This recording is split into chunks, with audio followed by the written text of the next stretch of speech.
નમસ્કાર મિત્રો એકવાર ફરી તમારું સ્વાગત છે અમારી યુટ્યુબ ચેનલ ઉપર। તો મિત્રો આરટી એડમિશન 2024-25 માટે છે એ 13 માર્ચથી છે ફોર્મ ભરાવાના શરૂ થશે। તો ફોર્મ ભરતા પહેલાં તમારે કયા ડોક્યુમેન્ટ છે જે તૈયાર રાખવા જોઈએ, જેથી તમે જ્યારે ફોર્મ ભરો ત્યારે તમારે કોઈપણ પ્રકારની પ્રોબ્લેમ ના થાય। તો આજના વિડીયોમાં આપણે તેમની સંપૂર્ણ માહિતી મેળવવાના છે। એની પહેલાં અમારી ચેનલમાં પહેલીવાર આવ્યા હોય તો ચેનલને સબસ્ક્રાઈબ કરી દેજો, જેથી આવી માહિતી મળી રહે।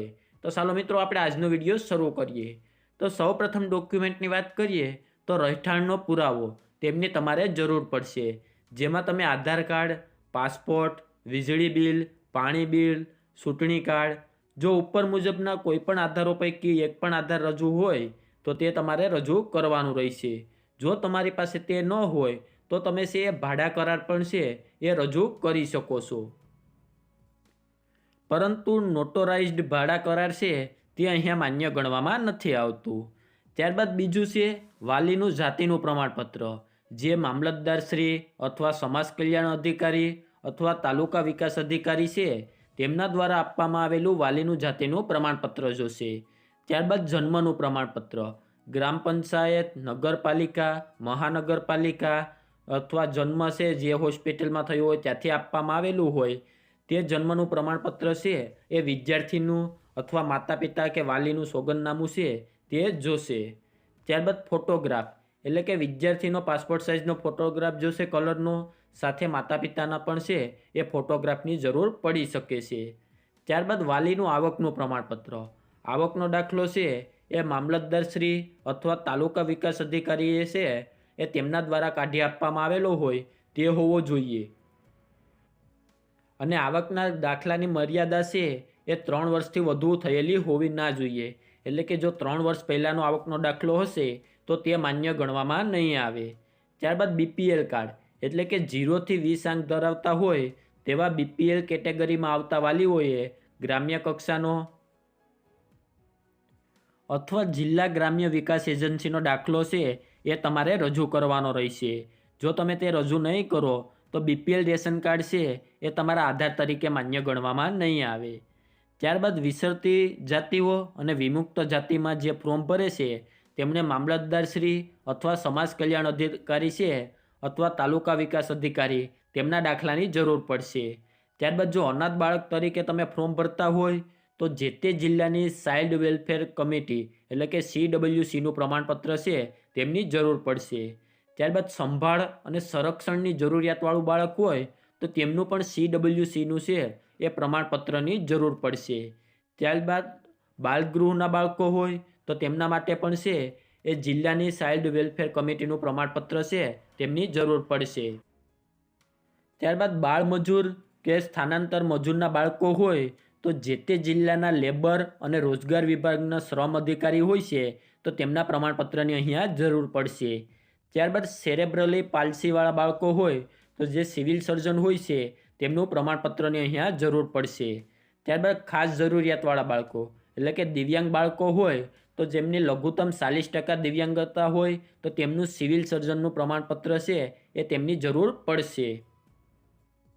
ત્યારબાદ ART એટલે કે એન્ટી રેટ્રોવાયરસ થેરાપીની સારવાર લેતા હોય તો તેમના માટે પણ સિવિલ સર્જનનું છે એ પ્રમાણપત્રની જરૂર પડશે। ત્યારબાદ શહીદ થયેલ જવાનના બાળકો તો એના માટે જે સંબંધિત ખાતું લાગતું હોય તેના સક્ષમ અધિકારીનો દાખલો છે એ તેમની અહીંયા જરૂર પડશે।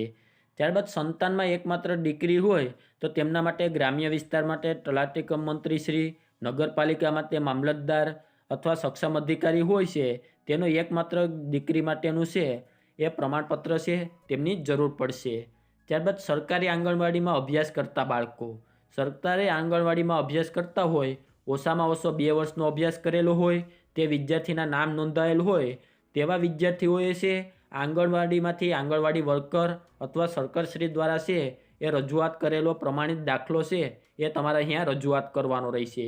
તો તે દાખલાનું જે ફોર્મેટ છે તે આપણી ટેલિગ્રામ ચેનલમાં હું મૂકી દઈશ, ત્યાંથી તમારે ડાઉનલોડ કરી અને તે દાખલામાં છે એ બધી જ માહિતી નાખી દેવાની રહેશે, અને ત્યારબાદ તમારા ગામની જે આંગણવાડી હોય ત્યાંથી તમારે સહી સિક્કા લઈ આવવાના રહેશે। તો તે દાખલા મેળવવા માટેની ટેલિગ્રામ ચેનલની લિંક છે એ વિડીયોના ડિસ્ક્રિપ્શનમાં આપેલી છે। ત્યારબાદ બાળકનું આધાર કાર્ડ, જે બાળકનો આધાર કાર્ડ હોય છે તેમની નકલની જરૂર પડશે, વાલીના આધાર કાર્ડ છે તેમની નકલની પણ જરૂર પડશે. જે બધા છે અહીંયા તમારે ઓરિજિનલ અપલોડ કરવાના રહેશે. ત્યારબાદ બેંકની વિગત, જો બાળકનું બેંક એકાઉન્ટ હોય છે તો તેમની પાસબુકની ઝેરોક્સ અથવા વાલીનું બેંક એકાઉન્ટ હોય તો તેમના પાસબુક છે તેમની પણ અહીંયા જરૂર પડશે.